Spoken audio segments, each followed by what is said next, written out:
తాకట్లో ఉన్న బంగారాన్ని విడిపించి ఆ రోజున మార్కెట్ ధర కట్టి మిగిలిన డబ్బును మీకు అందిస్తుంది కొమ్మూరి గోల్డ్.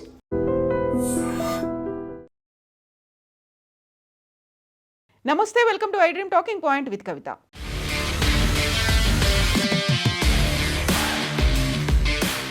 భారతదేశ ప్రధానమంత్రి నరేంద్ర మోదీ సరికొత్త రికార్డు క్రియేట్ చేశారు. భారత రాజకీయ చరిత్రలో జూన్ 10 ప్రత్యేకమైనటువంటి రోజుగా నిలిచిపోనుంది.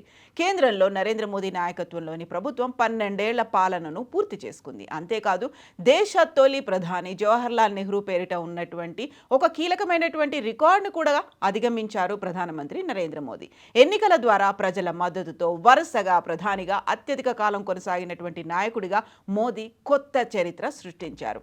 2014 మే 26న తొలిసారి ప్రధానమంత్రిగా బాధ్యతలు చేపట్టినటువంటి ప్రధానమంత్రి నరేంద్ర మోదీ 2019లో రెండోసారి, 2024లో వరుసగా మూడోసారి ప్రజల తీర్పుతో అధికారంలోకి వచ్చారు. దీంతో భారత ప్రజాస్వామ్య చరిత్రలో వరుసగా 3 సార్లు అధికారంలో కొనసాగుతున్నటువంటి అత్యంత ప్రభావశీల నాయకుల్లో ఒకరిగా ప్రధానమంత్రి నరేంద్ర మోదీ నిలిచారు.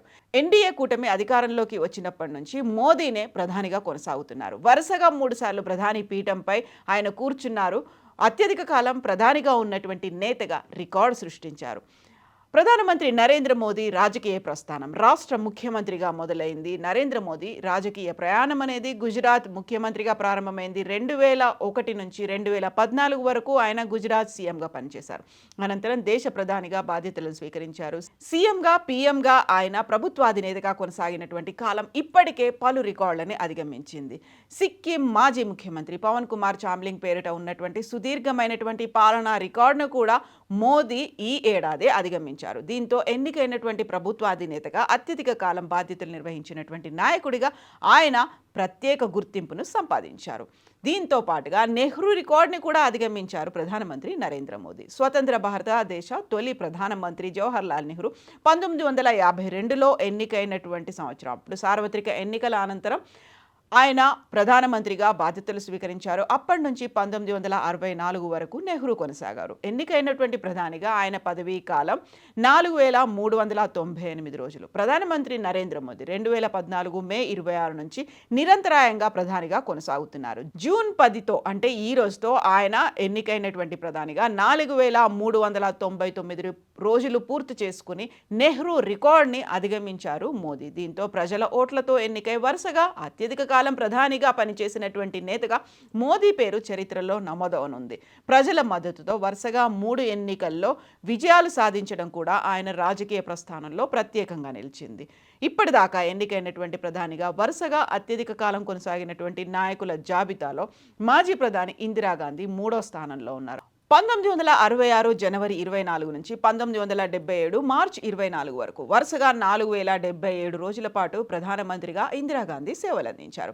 దేశ చరిత్రలో ఎన్నికైన ప్రధానుల్లో నిరంతరాయంగా కొనసాగినటువంటి నేతగా మోదీ రికార్డు సృష్టించారు. ఈ సందర్భంగానే ఢిల్లీలో ఉన్నటువంటి భారత్ మండప్లో ఈరోజు ఎన్డీఏ భేటీ నిర్వహించనున్నారు. ఈ సమావేశంలో ప్రధాని మోదీతో పాటుగా ఎన్డీఏ భాగస్వామ్య పక్షాలు, ఇతర సీనియర్లు కూడా హాజరు కానున్నారు. ఈ సమావేశానికి బీజేపీ జాతీయ అధ్యక్షుడు నితిన్ నబీన్, రక్షణ శాఖ మంత్రి రాజ్నాథ్ సింగ్, కేంద్ర హోంశాఖ మంత్రి అమిత్ షాతో పాటుగా పలువురు కేంద్ర మంత్రులు హాజరవబోతున్నారు. వారితో పాటు ఎన్డీఏ పాలిత 22 రాష్ట్రాలు, కేంద్ర పాలిత ప్రాంతాలకు చెందినటువంటి ముఖ్యమంత్రులు, ఉప ముఖ్యమంత్రులు, సీనియర్ నాయకులు కూడా ఈ సమావేశంలో పాల్గొంటారు. ప్రధాని మోదీ 12 సంవత్సరాల పాలనను అభినందిస్తూ ఎన్డీఏ ఈ సమావేశంలో తీర్మానం చేయనుంది. ఆ తీర్మానాన్ని ఏపీ సీఎం చంద్రబాబు నాయుడు ప్రవేశపెడుతుంటే నాగాలాండ్ సీఎం నెఫ్యూ రియో బలపరచనున్నారు. తీర్మానాన్ని ఆమోదించిన అనంతరం నరేంద్ర మోదీ ప్రసంగం ఉంటుంది. 2047 వికసిత భారత్ కోసం అదే లక్ష్యంగా పనిచేయాలని సంస్కరణల కోసం మోదీ ప్రసంగం కొనసాగే అవకాశం ఉంది. వీటితో పాటుగా కేంద్ర ప్రభుత్వ ప్రధాన సంక్షేమ పథకాలు అమలు, సమీక్ష, మౌలిక సదుపాయాల ప్రాజెక్టుల పురోగతి, పశ్చిమాసియాలో ఉన్నటువంటి ఇప్పుడు జరుగుతున్నటువంటి పరిస్థితులు, ప్రభుత్వ పథకాల లబ్ధి చివరి వ్యక్తి వరకు చేరేలా చర్యలపై కూడా ప్రధానమంత్రి నరేంద్ర మోదీ మాట్లాడబోతున్నారు. ఇక 12 ఏళ్లలో దేశంలో వచ్చినటువంటి మార్పుల గురించి కూడా ఇప్పటికే అనాలిసిస్లు, వార్తలు కూడా వస్తున్నాయి. మోదీ నాయకత్వంలో గత 12 ఏళ్లలో కేంద్ర ప్రభుత్వం పలు రంగాల్లో కీలకమైనటువంటి నిర్ణయాలు తీసుకుంది. డిజిటల్ చెల్లింపుల విస్తరణ, మౌలిక సదుపాయాల అభివృద్ధి, జీఎస్టీ అమలు, ప్రత్యక్ష లబ్ధి బదిలీలు, రైల్వేలు, జాతీయ రహదారుల విస్తరణ వంటి కార్యక్రమాలు దేశ అభివృద్ధి దిశను ప్రభావితం చేశాయి. అంతరిక్ష రంగంలో భారత విజయాలు,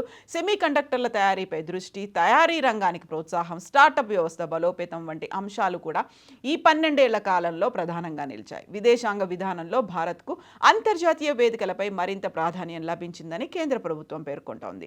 ఎన్డీఏ ప్రభుత్వం 12 సంవత్సరాలు పూర్తి చేసుకున్నటువంటి నేపథ్యంలో మంత్రివర్గ పునర్వ్యవస్థీకరణ పైన కూడా ఊహాగానాలు మొదలయ్యాయి.